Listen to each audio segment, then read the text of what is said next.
Buenos días. Bienvenidos de nuevo al auditorio de Girona y vamos a iniciar el taller de indicadores jurídicos. Antes que nada, quiero expresar, como lo hice el primer día, mi agradecimiento a todos los ponentes por su plena disponibilidad a compartir con nosotros esta labor de intentar encontrar indicadores de seguridad jurídica, pero además por su desinteresada participación, y por eso quiero resaltar sobre todo lo de desinteresada, porque les tenemos que agradecer que si no hubiera sido así, difícilmente hubiéramos podido celebrar un congreso de este nivel. Por lo tanto, reitero lo que dije el primer día, mi agradecimiento a todos los ponentes por su colaboración y sobre todo por su desinteresada participación. Bueno, dicho esto, hay una cuestión puramente de logística, que todas las personas que quieran tienen su correspondiente certificado de intervención como ponente o participación en este congreso a su disposición aquí en la entrada donde hay la taquilla de inscripciones. Por lo tanto, todo aquel que quiera a lo largo de todo el día pues puede pasar y recoger su certificado. Sinceramente, si hubiera que destacar un solo objetivo, uno solo de este congreso, sería el de la búsqueda de indicadores, porque no lo hay en el mundo. Indicadores completos para medir, para evaluar la seguridad jurídica en un país, no los hay.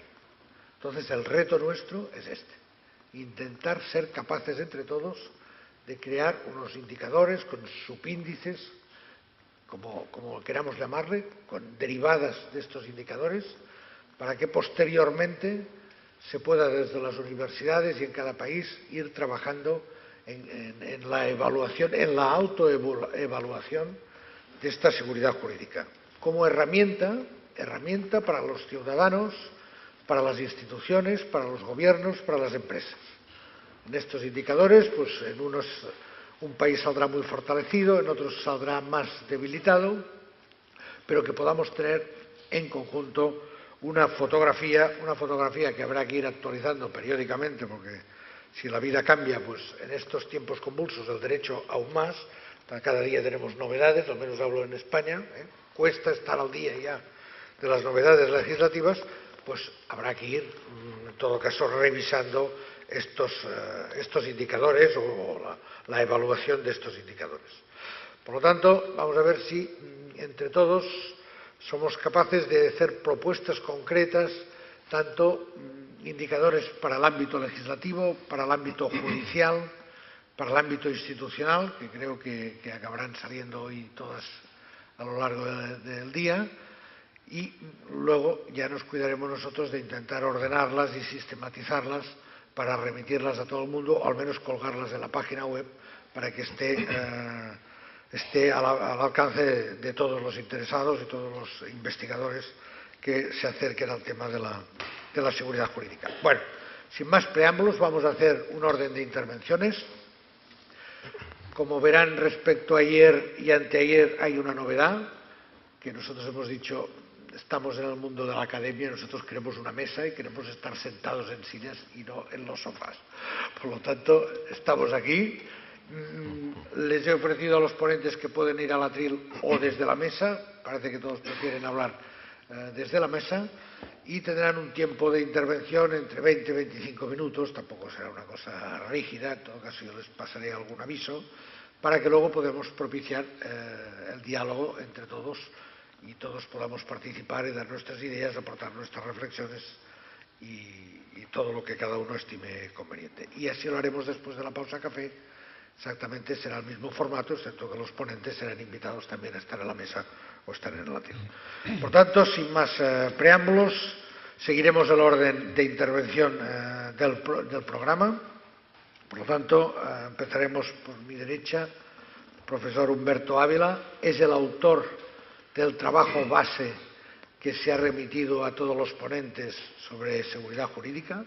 por tanto, lógicamente, también le correspondía abrir este taller. Y para los que no lo conocen directamente, pues Humberto Ávila es profesor titular de la Facultad de Derecho de Río Grande, también es profesor de Derecho Constitucional, ha hecho estudios de metodología de la ciencia del derecho, doctor en Derecho, recibió la tesis de Summa Cum Laude, dirigida por Klaus Vogel, autor de importantes publicaciones, entre otras el libro que se ha ofrecido a todos los congresistas sobre seguridad jurídica. Los breves extractos curriculares procuraré que sean breves para que luego tengamos más tiempo de intervención directa. Por lo tanto, doctor Ávila, tiene la palabra para su turno. Muchas gracias. Yo voy a hablar en español. Buenos días a todos. Me gustaría, antes de todo, agradecer al profesor Jordi por la invitación a participar de este importante congreso científico. Tengo 3 objetivos: hablar alto para ser oído, claro para ser entendido y poco para ser aplaudido. 20 minutos sobre los indicadores de seguridad jurídica. Bueno, tenemos que tener un concepto de seguridad jurídica y de indicadores.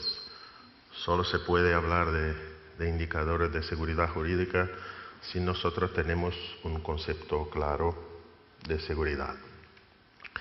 Y la seguridad para mí tiene 3 dimensiones: la dimensión presente, la dimensión del pasado al presente y la dimensión del presente al futuro.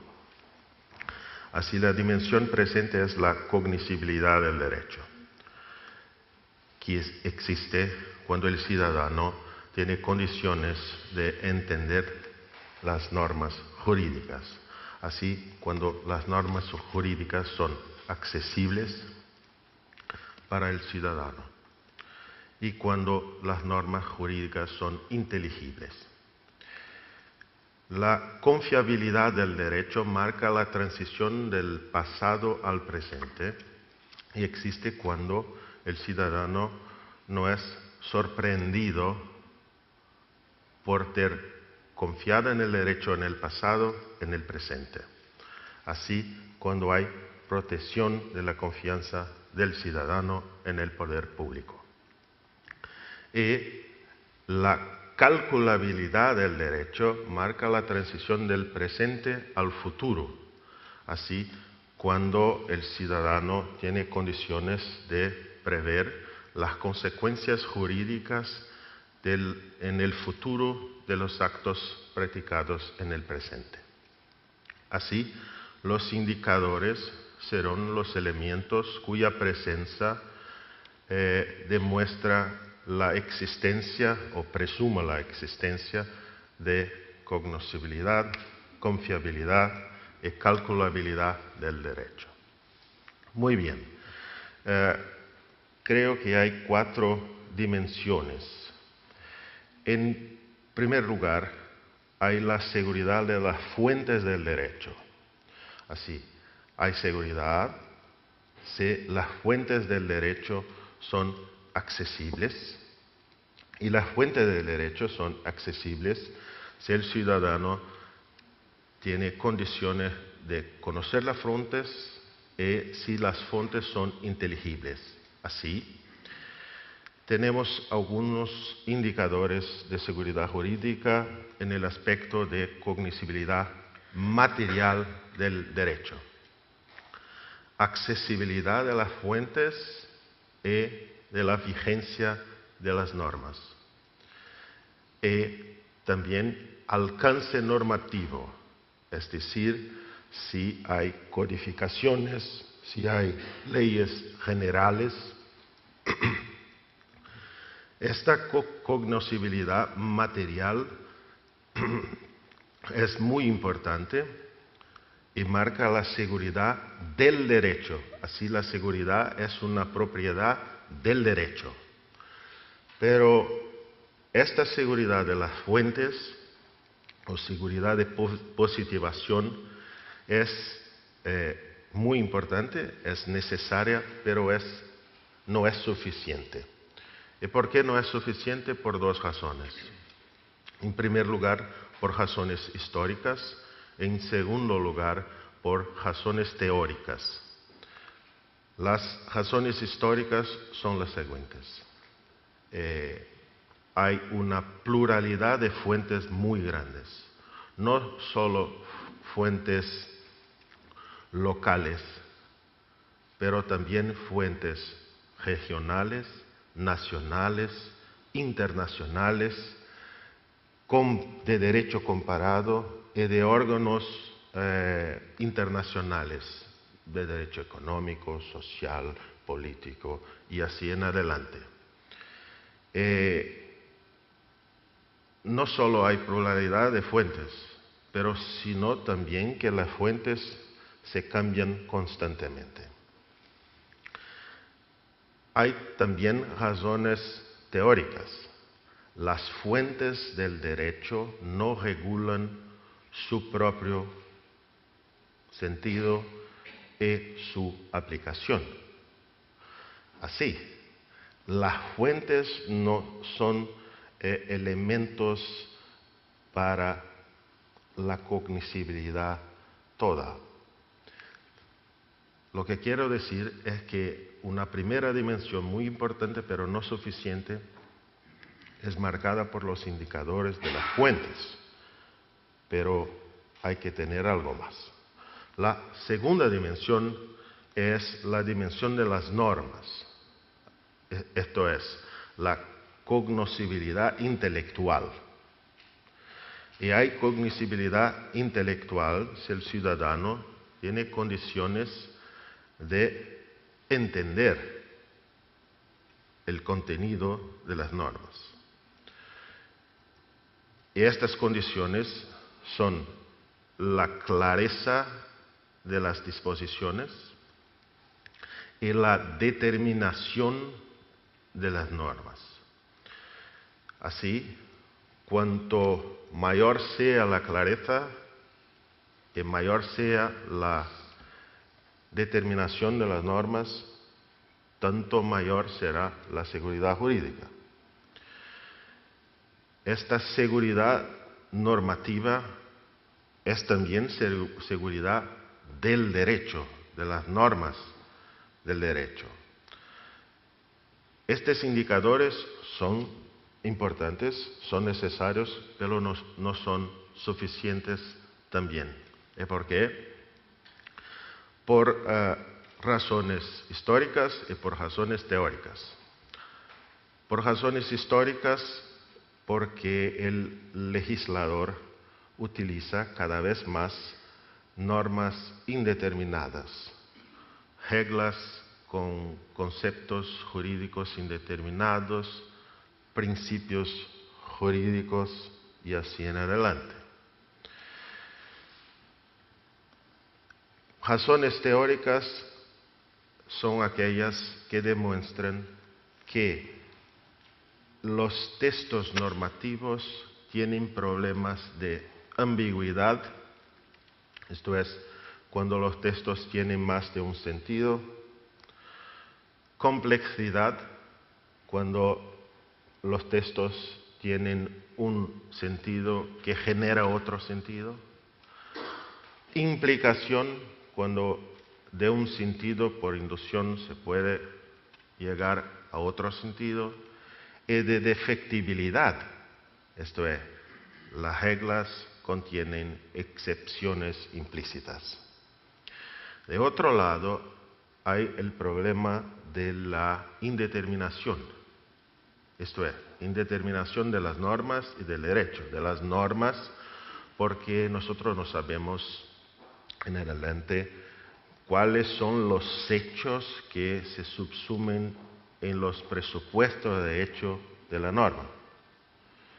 Y de otro lado, indeterminación del derecho, porque nosotros no sabemos con certeza cuáles son las normas que pertenecen al derecho. Así que Los indicadores de inteligibilidad normativa o de cognoscibilidad intelectual son muy importantes, son necesarios, pero también no son suficientes. Hay que tener otros indicadores. Y así llegamos a la tercera dimensión, que es la dimensión argumentativa. No más seguridad del derecho, pero seguridad en el derecho. ¿Y por qué? Porque todos nosotros sabemos que la interpretación es una actividad creativa y adscriptiva de sentidos. Esto es, la norma no es presupuesto de la interpretación, la norma es resultado de la interpretación. Así que la interpretación depende de argumentos. Y hay muchos argumentos. Hay argumentos lingüísticos, semánticos, sintácticos. Hay argumentos genéticos, históricos, teleológicos, sistemáticos, consecuencialistas. Y cada uno de estos argumentos tiene un peso y una relación con los otros. Lo que quiero decir es que solo la fuente no es un indicador de seguridad jurídica, ni tampoco un elemento de coordinación entre la persona, porque la fuente no indica su sentido ni su modo de aplicación más formalista o más particularista. Son reglas coherentes, consistentes y transparentes de argumentación que indican que guían los comportamientos de los ciudadanos.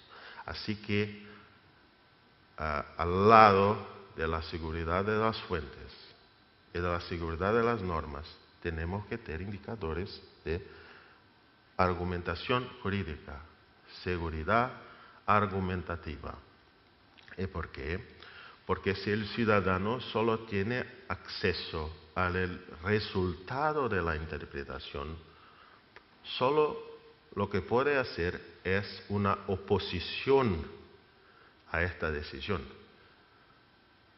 pero no puede hacer un desacuerdo con las razones de la decisión. Para que haya un auténtico y verdadero desacuerdo, el ciudadano tiene que tener acceso, y para tener acceso a los argumentos, no solo las fuentes de las normas, pero los argumentos tienen que ser accesibles, tienen que tener alcance, tienen que ser claros, tienen que ser inteligibles intelectualmente. Así que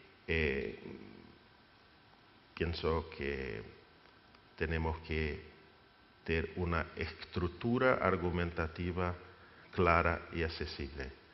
Esto es, los tipos de argumentos utilizados por el judiciario y también por la doctrina tienen que ser claros y determinados. Los tipos de argumentos tienen que ser separados. El peso de los argumentos también deben ser claros e inteligibles. Porque si no es así, el ciudadano no puede comprender la decisión, solo el resultado de la decisión. Y el ciudadano no puede hacer una contraposición articulada de razones contra las razones de la decisión. Esta es la tercera y mucho importante dimensión. Sin criterios intersubjetivos de argumentación y sin objetividad metodológica con utilización clara de técnicas de argumentación, no hay seguridad jurídica porque no hay cognoscibilidad del derecho. Es como una lucha a escuras contra el contenido de las decisiones. Y la cuarta dimensión es la dimensión institucional. Quiero decir que no es suficiente la seguridad de las fuentes, no es suficiente la seguridad de las normas, y también no es suficiente la seguridad de la argumentación si no hay instituciones estructuradas, organizadas para garantizar las otras seguridades. Así, si nosotros tenemos una concepción, que es la mía, argumentativa del derecho, si la interpretación es resultado, si el sentido es resultado de la interpretación y no presupuesto de la interpretación, nosotros tenemos que tener no solo instituciones, pero características, elementos de estas instituciones. Porque el debate al respecto de lo contenido de las normas y de las decisiones tiene que ser serio, transparente, público. El ciudadano tiene que tener condiciones de hacer no solo oposición, pero tiene que tener condiciones de hacer un auténtico desacuerdo. Esto es, una articulación clara, racional y razonable de razones contra las razones del poder público. Así que no es suficiente la imparcialidad, la amplia defensa y el contradictorio. Es necesario también elementos o indicadores de un debate público, racional y razonable. Así que hay características que nosotros tenemos que indicar para demostrar que la seguridad es un conjunto de dimensiones. No solo el presente, pero la transición del pasado al presente y del presente al futuro. Así no solo cognoscibilidad del derecho, sino también confiabilidad en el derecho y calculabilidad del derecho.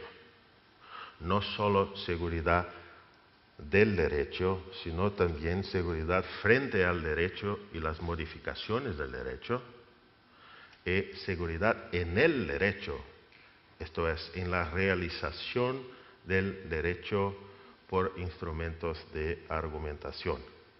Pero más, no solo seguridad de las fuentes, de las normas, pero también y sobre todo seguridad de la argumentación y seguridad institucional.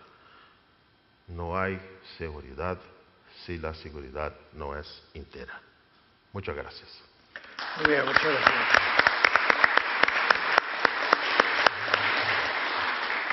Muchas gracias, doctor Ávila. Desde luego, y se ha ceñido estrictamente al tiempo.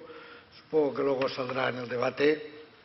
Yo, cuando nos recordabas la necesidad de la argumentación, que aquí también decimos de la motivación, pues pensaba, bueno, pues recordaba algunas sentencias de tribunales europeos que ni los propios jueces a veces entendemos. O sea, que si el ciudadano las tiene que entender, porque en un párrafo dice blanco y en el siguiente dice negro. Entonces dice, bueno, ¿con qué nos quedamos, no? Por lo tanto, lo de la cognoscibilidad para el ciudadano está complicada. Muy bien, muchas gracias. A continuación tenemos a Jaime Llopis, que es vicepresidente de la Cámara de Comercio España-Brasil o Brasil-España.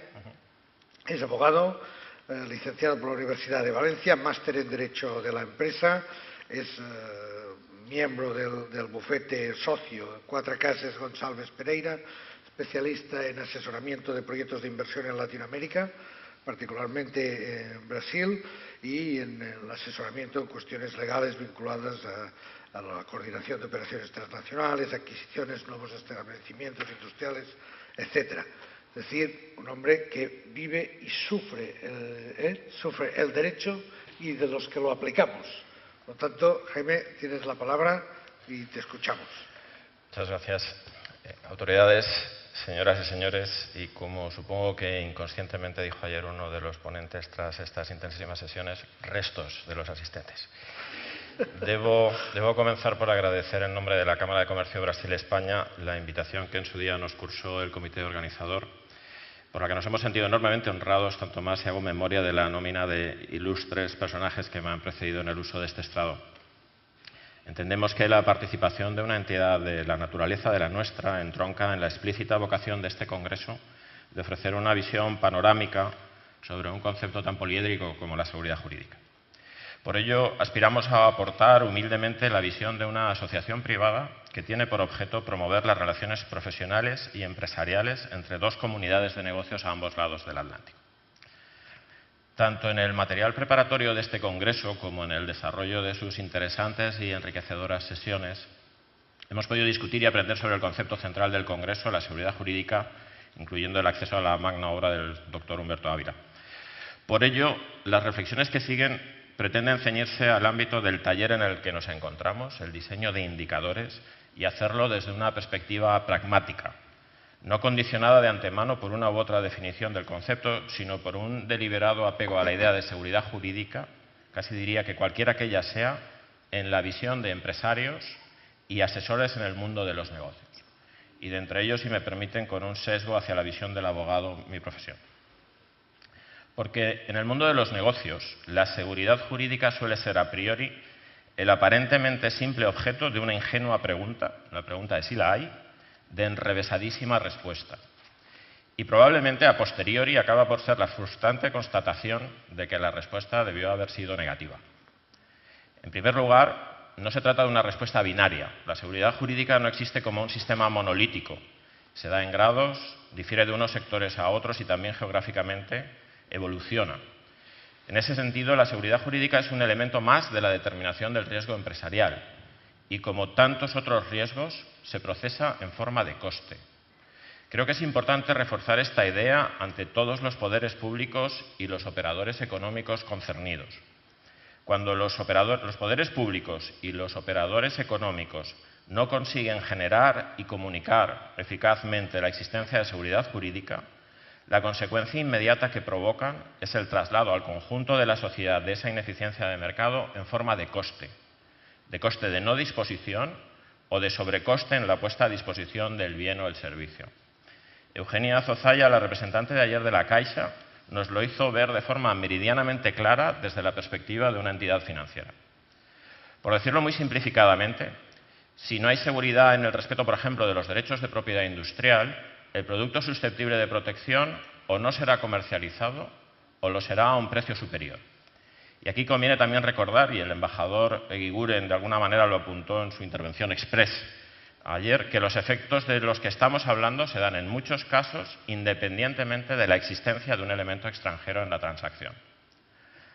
La percepción de seguridad jurídica o de los climas propicios para la inversión en una determinada jurisdicción, siendo necesariamente una percepción particular del inversor o del empresario, y a ello volveremos más adelante, es tratada ya de forma parcial, efectivamente, mediante diversos rankings, estadísticas o clasificaciones en aspectos como la gobernanza, con los World Governance Indicators del Banco Mundial, la corrupción, con el índice de percepción de la corrupción de Transparency International, los riesgos políticos, por ejemplo, con el Political Risk Map de la aseguradora AON, el ambiente de colaboración público-privada, con el infrascopio del Economist Intelligence Unit, o la facilidad de hacer negocios con el conocido proyecto Doing Business. La valiosa información contenida en esas iniciativas, y espero que la del barómetro de seguridad jurídica que surja de estos trabajos, no debe ser ignorada en la toma de decisiones empresariales, pero tampoco debe ser sacralizada, al menos por dos motivos. El primero es que no constituyen ninguna garantía. Creo que no es forzado buscar la analogía en el papel que han jugado las calificaciones de las agencias de rating en los últimos años. Un buen ejemplo de los negativos impactos individuales de inversiones bajo la mejor calificación crediticia, que en muchas ocasiones solo han podido ser cuestionadas a posteriori tras un juicio retrospectivo, al que enseguida también pasaremos a aludir. El segundo es que para el desarrollo de la actividad empresarial no es estrictamente necesario que exista seguridad jurídica. Permítame una digresión sobre el papel del abogado en los negocios. Ustedes seguramente recordarán The Social Network, en España la red social la película que narra el proceso de creación de Facebook. Recordarán que quizá por, digamos, una pésima planificación jurídica, sino una flagrante violación de los derechos de terceros, el señor Zuckerberg se vio obligado a indemnizar copiosamente al brasileño Eduardo Saverin y a reconocerle la condición de fundador de Facebook. Una primera lectura del caso nos lleva a pensar que si el señor Zuckerberg hubiera estado acompañado de un abogado en aquellos momentos, probablemente se habría ahorrado unas cuantas decenas de millones de dólares. Una segunda lectura es que si el señor Zuckerberg hubiera estado acompañado de un abogado en aquellos momentos, nunca hubiera desarrollado Facebook tal como hoy lo conocemos.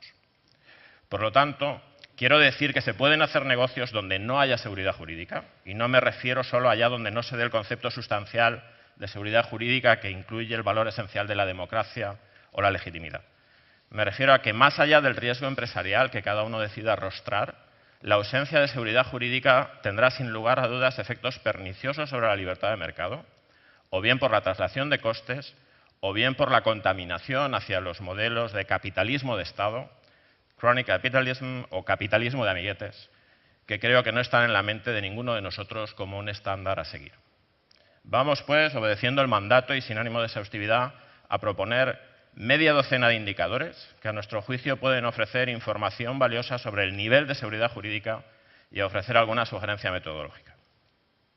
A los dos primeros indicadores los he llamado indicador de corrección e indicador de detección.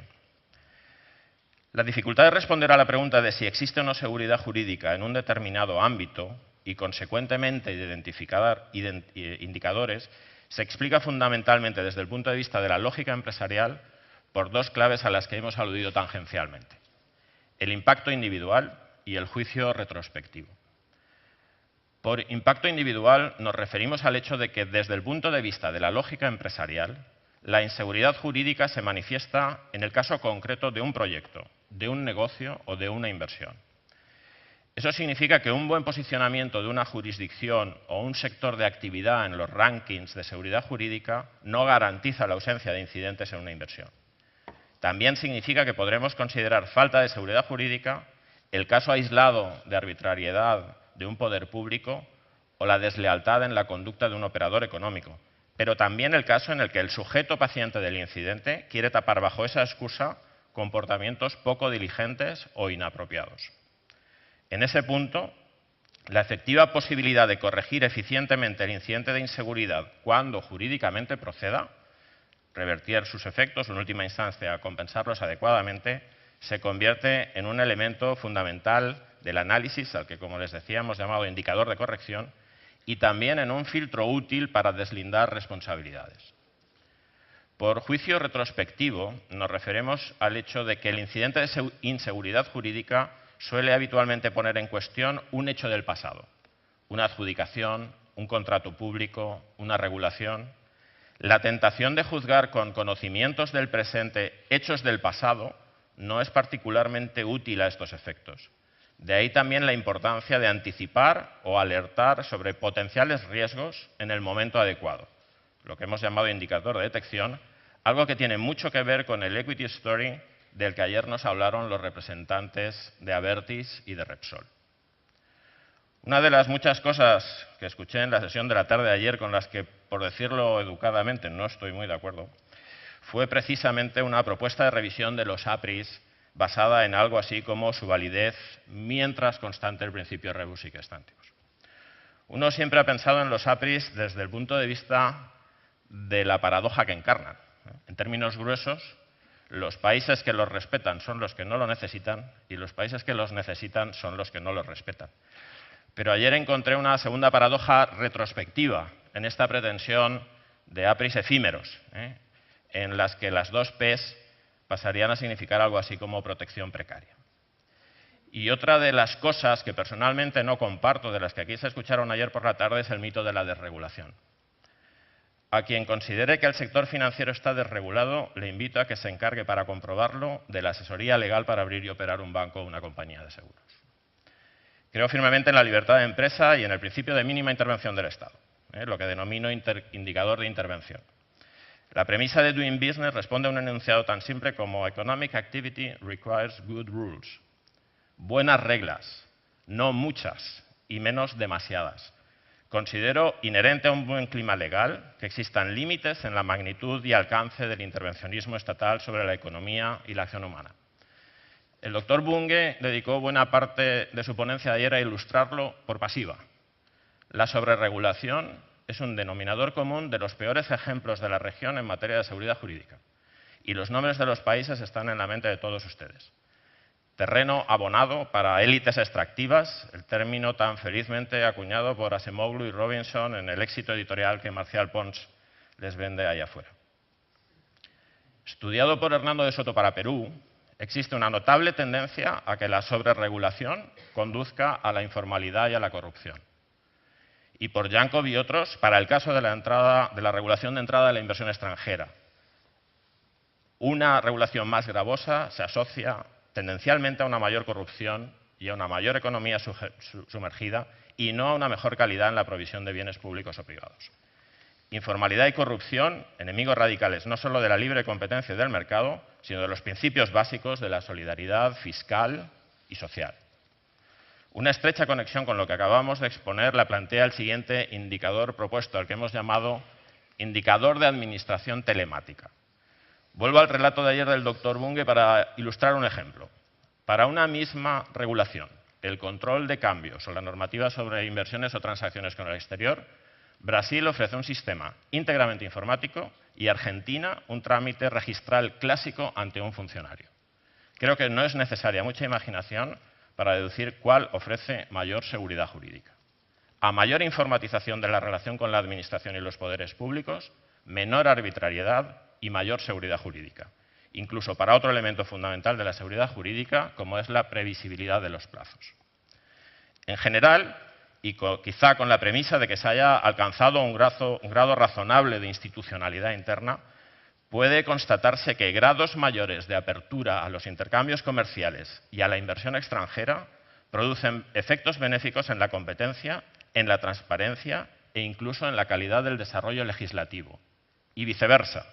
Mejoras en el desarrollo legislativo y en las condiciones de mercado propician la llegada de mejor inversión extranjera y mayor interrelación con otras economías.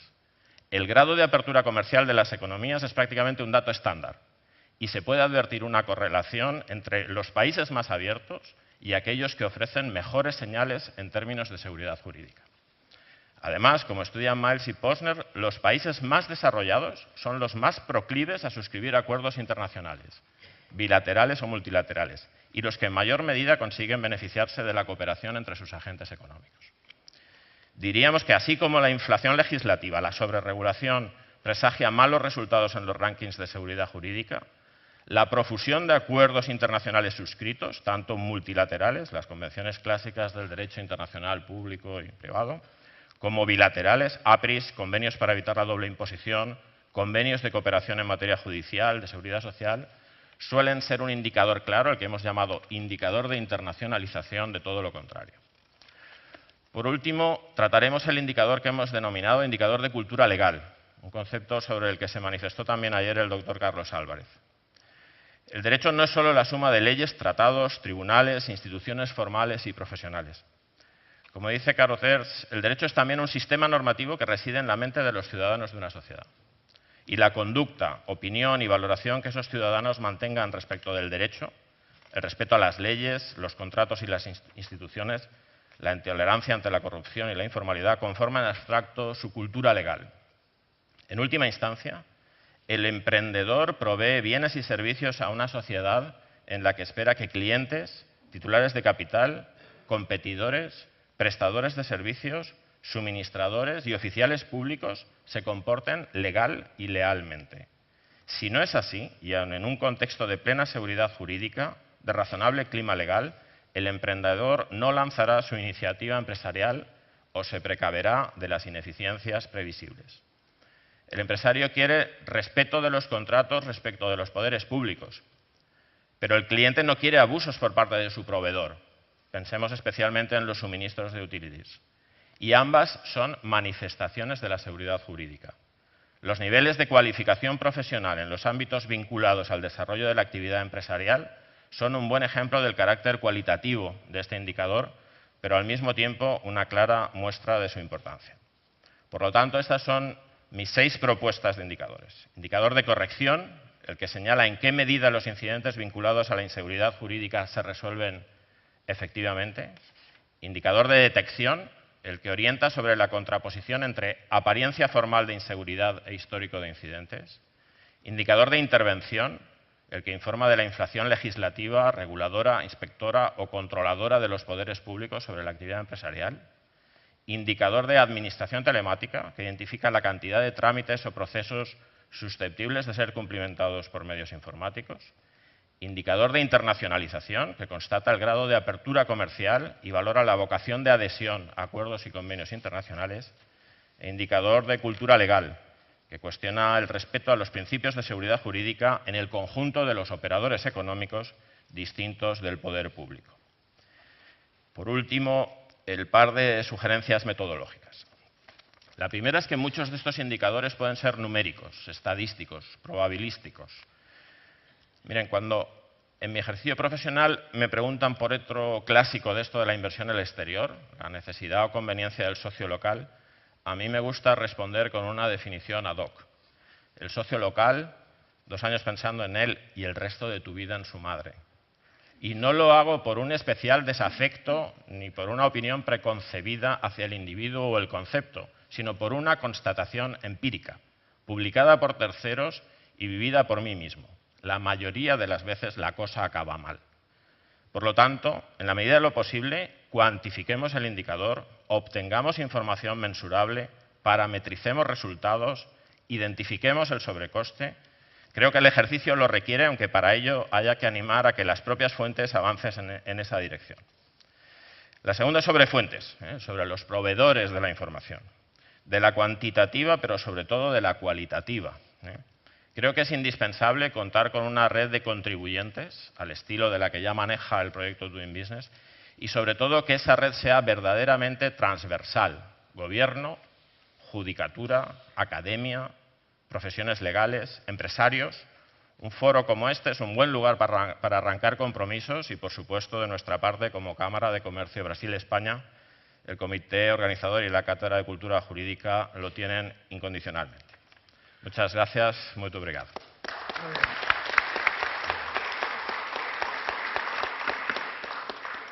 Bueno, muchas gracias, abogado Llopis, porque has ejercido como abogado brillantemente. Ha gustado mucho la visión esta empresarial de que la inseguridad jurídica forma parte de los riesgos empresariales y, por lo tanto, se debe trasladar al coste de los mismos. Bueno, muy bien, pues muchas gracias. Y el esfuerzo de proponer unos indicadores concretos es digno de ser resaltado y agradecido. Bueno, a continuación vamos a dar la palabra al profesor Michelangelo Bovero. Es doctor en filosofía bajo la guía del maestro Norberto Bobbio, catedrático de filosofía política de la Universidad de Turín. Ha publicado numerosos libros de manera individual o en colaboración con el doctor Norberto Bobbio, y es director, participa en el comité editorial de la revista Teoría Política, y que es su editor, y en la coordinación del Seminario Interinstitucional de Filosofía Política con Salvador Beca y Remo Bodei. Profesor Bovero, cuando quiera. Muchas gracias.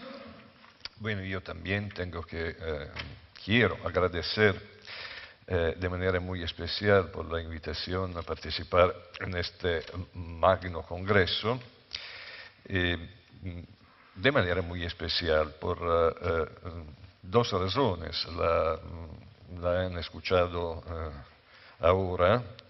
La primera es que yo no pertenezco al mundo iberoamericano, pues, y la segunda es que no soy jurista, no me ocupo de derecho ni de teoría del derecho, sino de teoría política. Bueno, si a pesar de lo que soy o que no soy me han invitado igualmente, de esto se desprende que tengo la obligación de intentar ofrecer una contribución especial, claramente no por lo que se refiere a la calidad, sino por lo que se refiere a la perspectiva sobre el objeto general del Congreso, seguridad jurídica y democracia, y sobre el objeto particular de nuestra sesión, los indicadores. Y es por eso que voy a empezar con la pregunta más general. ¿Qué nexos conceptuales podemos establecer desde el punto de vista de la teoría política, en la perspectiva de la teoría política, entre las nociones de seguridad jurídica y de democracia? Y yo también intento aclarar desde mi punto de vista de antemano el significado de los términos entre los que buscamos el nexo o los múltiples nexos posibles. Lo más fácil para mí es partir del término democracia, que hasta aquí en esta mesa ha aparecido poco, pues un poquito en la primera intervención del doctor Ávila. En mi lenguaje, democracia designa no un tipo de ordenamiento jurídico-político en su conjunto, como se suele pensar siguiendo la moda, ni tampoco una forma de vida, como dicen quienes siguen otra moda, a mi parecer todavía peor, sino un tipo de régimen, definido por una específica clase de reglas relativas a la titularidad y al ejercicio de los derechos políticos. Entonces, llamo democracia a aquella forma de régimen en la cual todos los individuos capaces de actuar, que están sometidos a la obligación política de obedecer al ordenamiento jurídico y por consiguiente a los mandos de las autoridades públicas, tienen un derecho-poder igual al de todos los demás, de participar directa o indirectamente en el proceso de producción del mismo ordenamiento y de formación de los órganos de decisión política. Por otro lado, la noción de seguridad jurídica, desde el punto de vista de la teoría política, se relaciona con la necesidad de fundar la convivencia civil sobre un conjunto de reglas estables y duraderas, no provisionales, no fácilmente derrotables, aptas para defender a los individuos contra el arbitrio del poder, de cualquier poder, y para proteger la igualdad jurídica de los mismos. El objetivo de la seguridad jurídica se ha perseguido históricamente tratando de afirmar la superioridad de la ley sobre la costumbre y del derecho legislativo sobre el derecho de los jueces. Etapas fundamentales de ese proceso histórico fueron la promulgación de constituciones escritas y las grandes codificaciones. Se podría decir entonces que la estrella polar de la seguridad jurídica ha orientado el camino hacia la construcción del Estado de Derecho, entendido en sentido fuerte como Estado limitado y vinculado por el derecho, en el que todos los poderes públicos están sometidos a la ley y mantienen su legitimidad solamente si actúan dentro de los límites formales y sustanciales fijados por reglas ciertas y preestablecidas. Pero un Estado de Derecho no es necesariamente un Estado democrático. Y la seguridad jurídica, si concedemos que esta es una meta alcanzable en algún grado, puede ser el resultado de leyes, de la efectividad y aplicación uniforme de leyes que no son producidas con el respeto del método democrático.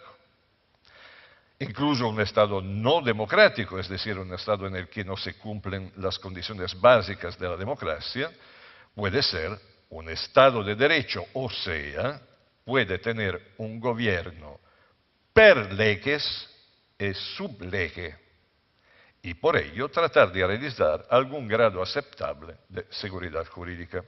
En síntesis, puede darse seguridad jurídica, algún grado de seguridad jurídica, sin democracia. Para nosotros es más interesante considerar el problema desde la perspectiva opuesta, es decir, preguntarnos, ¿puede una democracia no ser el régimen político de un Estado de Derecho? ¿Puede un régimen democrático nacer, seguir existiendo y no morir temprano, fuera del marco de un Estado de Derecho?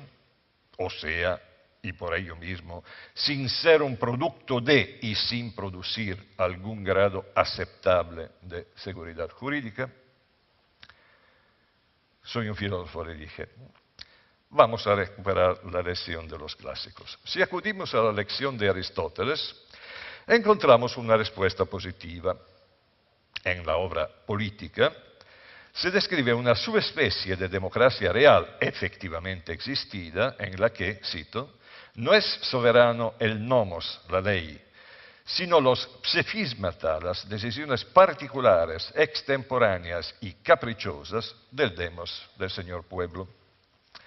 En cambio, si retomamos la lección de Rousseau, la respuesta parece negativa. La voluntad de una república, en el sentido de Rousseau, nosotros diríamos de una democracia, en tanto que voluntad general, no puede expresarse sino en la forma de aquellas normas generales y abstractas que son en sentido estricto y propio las leyes. Y viceversa, las leyes, en tanto que normas generales y abstractas, no pueden ser un producto de otra voluntad que no sea la voluntad general. La producción del derecho en forma de leyes es una garantía contra el despotismo, o mejor dicho, contra todo tipo de poder arbitrario. Y al revés, una república, una democracia, se mataría a sí misma volviéndose despótica si produjera derecho en forma de decretos referidos a personas particulares e intereses contingentes. Si seguimos el planteamiento original de Aristóteles, un régimen democrático puede, sin dejar de ser tal, producir normas falsamente generales o falsamente abstractas, o bien efímeras, cambiantes. Por lo tanto, puede generar un grado muy elevado de inseguridad jurídica. Con todo, no resulta claro si un régimen similar puede mantenerse indefinidamente en un clima de inseguridad creciente y probablemente muy conflictivo, o si más bien los ciudadanos no terminarán invocando a un hombre fuerte, a un Critias, el jefe de los 30 tiranos, o según los tiempos a un Napoleón, que acabe con el desorden y la inseguridad, tal vez imponiendo, entre otras cosas, una gran codificación. Si seguimos el planteamiento de Rousseau, una ley particular, es decir, una no ley, una norma que no está orientada hacia el interés general, porque no se refiere a todos y cada uno indistintamente, no es un acto político republicano, democrático, no es un genuino acto de soberanía popular, porque crea desigualdades, desequilibrios, que terminan por afectar la integridad y hasta por corromper la naturaleza del sujeto colectivo soberano y por abrir las puertas al dominio de voluntades particulares. Por otra parte, sabemos que en el modelo de Rousseau la voluntad general puede ser sumamente caprichosa, ya que es legibus absoluta e incluso es infalible. No tiene que respetar al principio stare decisis, no está vinculada a ninguna ley superior. Pero, si la voluntad general es voluble, la seguridad jurídica se desmorona, o peor aún, estalla en tantos pedazos. Y esto ocurre justamente porque un régimen democrático, conforme a la idea rousseauiana de república, coincide con una forma de gobierno per leges, pero no sub lege. Llegados a este punto, parecería necesario desarrollar el razonamiento analizando las relaciones del concepto de seguridad jurídica, por un lado, con el de estado legislativo de derecho, en el que el derecho legislativo se ha impuesto como superior al derecho consuetudinario y al derecho de los jueces, y por el otro lado, con el concepto de Estado constitucional, en el que la producción del mismo derecho legislativo está sometida a vínculos normativos, es decir, a normas de rango más elevado. Se trataría de un camino analítico bastante complicado. Para esquematizar, desde el punto de vista de la teoría política, habría que reconstruir las relaciones entre la noción de seguridad jurídica y 4 figuras del poder político, o bien configuraciones del gobierno en sentido amplio, expresado por el latín gubernaculum, que indica el poder de decisión colectiva en general. Hay que distinguir a un gobierno no per leges y no sub lege, que caracteriza todo tipo de despotismo, entendido otra vez en sentido amplio, o bien cualquier poder desregulado, incluso el de la pésima subespecie de democracia a la que aludía Aristóteles. B, un gobierno per leges, pero no sub lege, tal como es el que rige en la República Ideal de Rousseau. C, un gobierno sub lege, pero no siempre per leges, tal como parece manifestarse en la mayoría de los regímenes actuales de democracia real, donde abundan las leyes no ley, los decretos disfrazados por ley. D, un gobierno sub lege y per leges. Resulta intuitivo asociar a la primera figura no un grado mínimo y hasta nulo de seguridad jurídica, a la cuarta sí un grado máximo, a la segunda y a la tercera grados intermedios de seguridad jurídica. La dificultad mayor reside en estas últimas 2 figuras. Para enfrentarla, tendríamos que reformular el concepto de gobierno sub lege, precisando qué ley superior puede funcionar como un factor de seguridad jurídica, de mayor seguridad jurídica, y en qué sentido.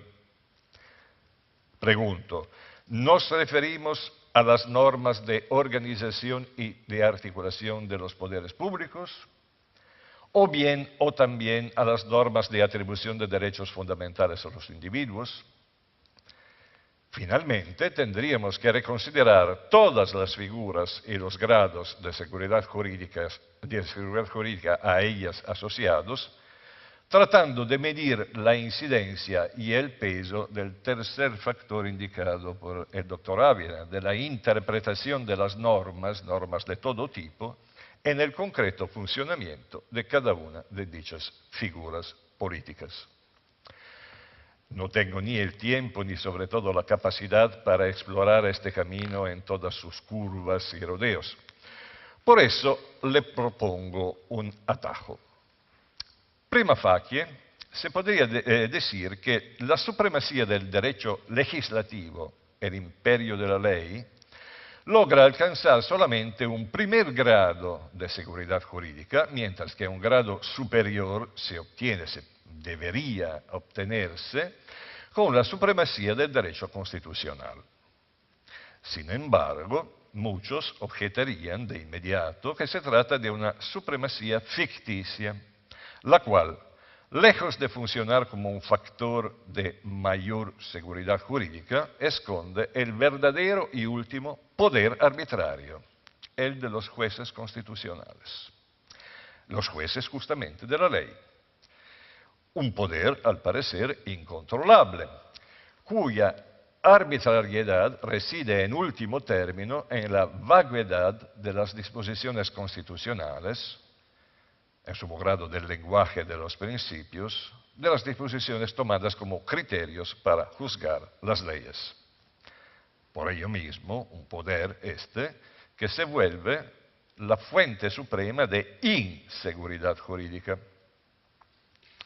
Sin embargo, bien sabemos que los supuestos y pretendidos demócratas radicales, quienes se declaran enemigos del constitucionalismo demasiado rígido o de algún tipo de neoconstitucionalismo, y además o sobre todo enemigos del poder de los jueces constitucionales, temen no tanto o no tan solo que el poder sin control y por ello potencialmente arbitrario de estos últimos produzca alguna forma y grado de inseguridad jurídica, mediante actitudes cambiantes en el tiempo, sentencias creativas de varios tipos, interpretativas, aditivas, sustitutivas, etc., sino más bien, y por el contrario, los demócratas radicales temen que se produzca una barrera por parte de los tribunales constitucionales frente a cualquier cambio,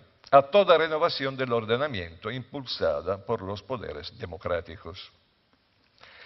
Desde este punto de vista, habría entonces una tensión insuperable entre la democracia, los poderes democráticamente legitimados, en democracia entendida como factor de transformación potencial permanente y adecuación del ordenamiento a la voluntad cambiante en el tiempo de los ciudadanos, por una parte, y por la otra, la seguridad jurídica procedente de la rigidez del marco constitucional, entendida como factor de potencial conservación antidemocrática, dicen los pretendidos demócratas radicales.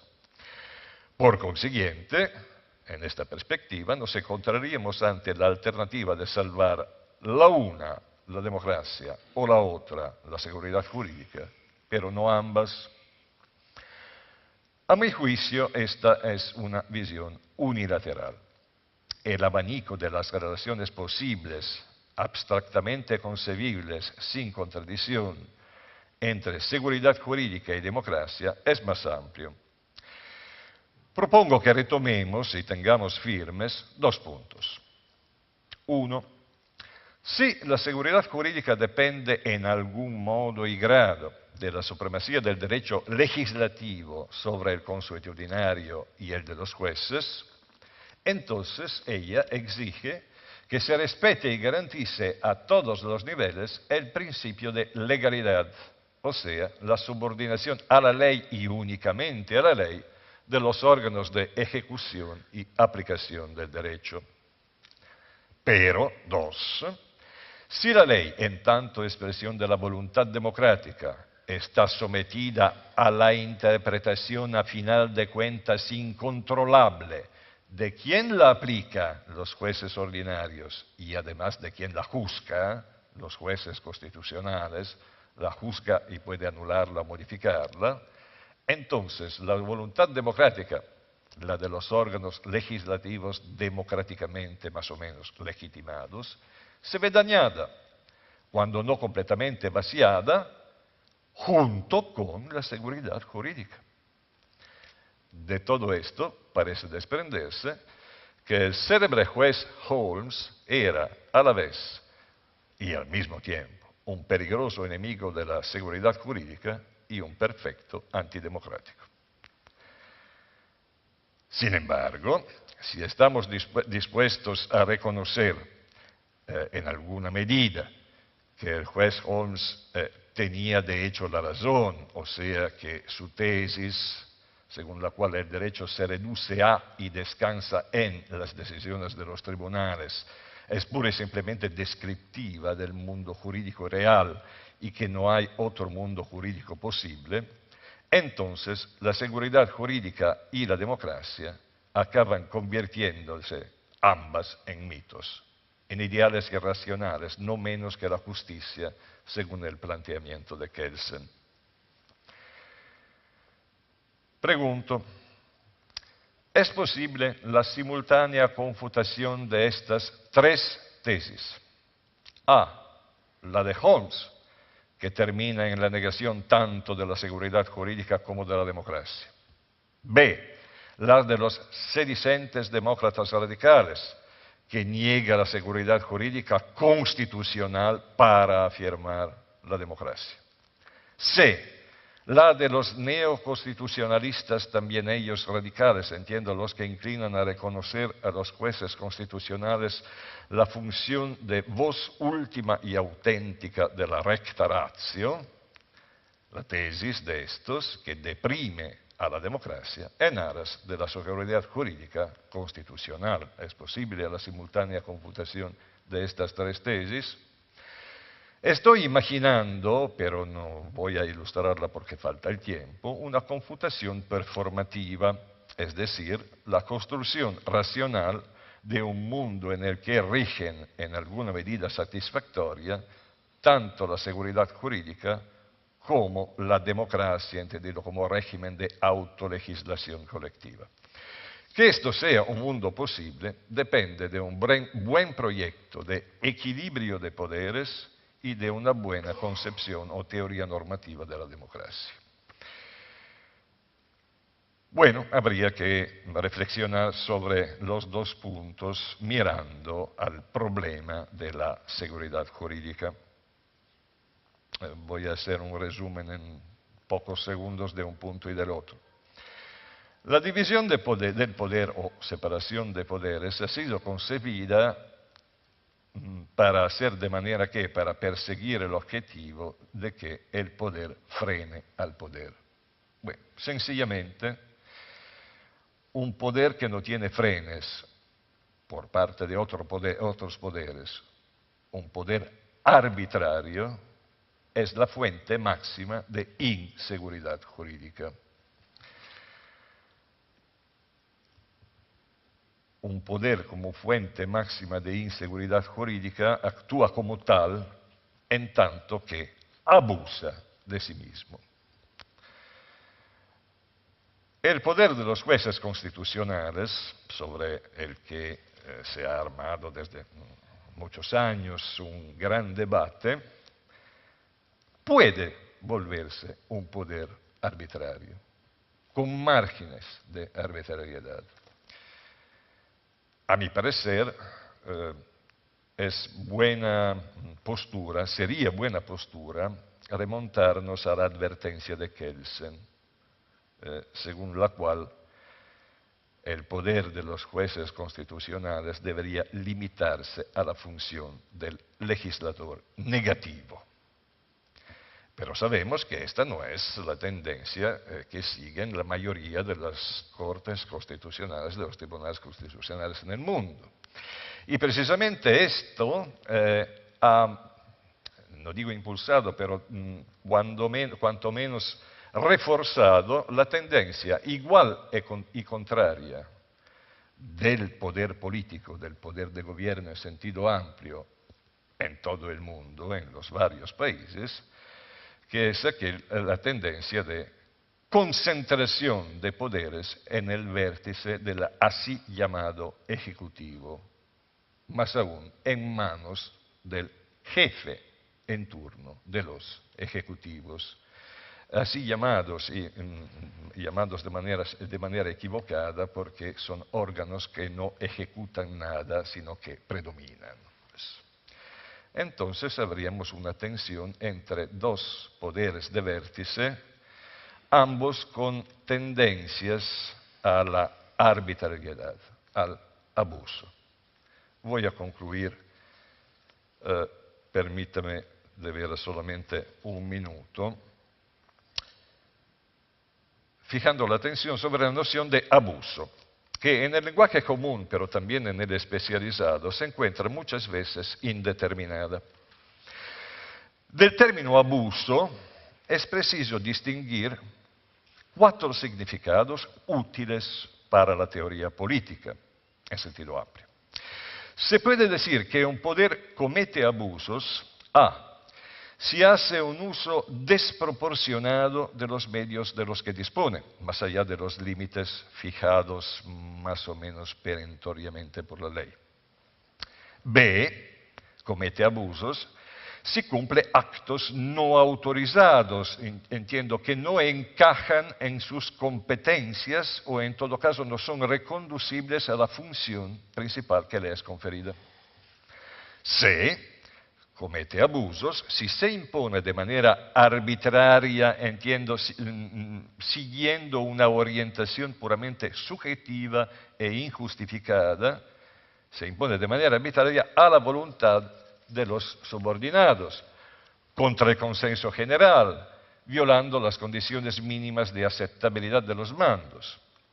D, comete abusos si actúa por interés propio o privado y contra el interés público, jugando con la buena fe, capturando la buena fe de los ciudadanos con medios engañosos.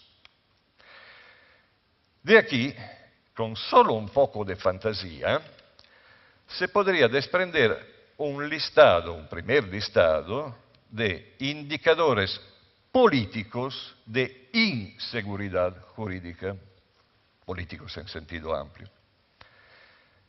Y esta es mi aportación, pues. Hay inseguridad jurídica cuando estamos en presencia de 1. Prácticas difundidas y reiteradas de represión del disenso mediante coercición física contra las personas, violando sus derechos básicos, por ejemplo, contra manifestantes pacíficos. B. Prevaricaciones de los órganos así llamados ejecutivos, los gobiernos en el sentido técnico, que imponen su voluntad a los órganos legislativos, a los parlamentos, abundando en el uso de decretos o de decretos disfrazados por ley y o de varias medidas, ajustes, por ejemplo, en Italia se llama la moción de confianza. Pues. C. Prevaricaciones de los órganos ejecutivos y también legislativos que deprimen la calidad de la vida y desgastan los planes de vida de los ciudadanos, por ejemplo, imponiendo arbitrariamente varias medidas de austeridad, cortando el sueldo de los trabajadores, o sea, violando sus derechos. D, o 4, no me acuerdo qué dije, prácticas difundidas y reiteradas de corrupción, sobre todo, aunque no solo, en la clase política, a menudo acompañadas por formas descaradas de manipulación del consenso que alteran incluso el resultado de las consultas populares. Concluyo ya. Por encima de todo, desde el punto de vista de la teoría democrática, de la teoría política democrática, como fuente suprema de arbitrio y por ello mismo de inseguridad jurídica, por encima de todo se encuentra el abuso del principio de mayoría, tanto en los presidencialismos superpersonalizados como en los parlamentarismos presidencializados. Un abuso que ha impulsado y acompañado la degeneración de las democracias reales y su tendencial transformación en lo que yo llamo autocracia electiva. Autocracias electivas, una forma de régimen bastante novedosa, posmoderna y sumamente nefasta, raíz de inseguridad jurídica. Muchas gracias.